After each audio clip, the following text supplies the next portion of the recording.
আমি তো রান্নাঘরে চলে এসেছি। আজ দুপুরবেলা রান্না করব রুই মাছ দিয়ে আলু দিয়ে ঝোল আর কচু শাক দিয়ে চিংড়ি মাছ।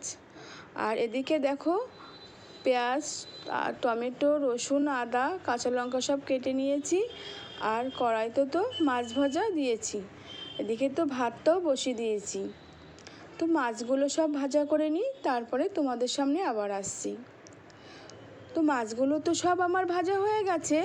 আর কড়াইতে আলুগুলো মশলা দিয়ে ভালো করে কষিয়ে পরিমাণ মতো জল দিয়ে দিয়েছি।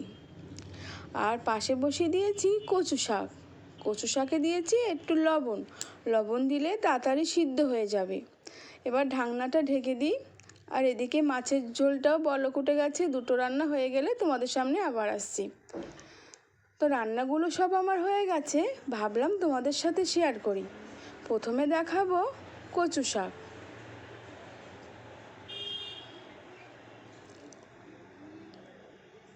তারপরে দেখাবো রুই মাছ দিয়ে আলু দিয়ে ঝোল, তারপরে দেখাবো টমেটোর চাটনি। এই হলো আজ দুপুরবেলার মেনু। তো তোমাদের ভিডিওটা কেমন লেগেছে আশা করি জানিও। আজকের মতন আসি, টাটা।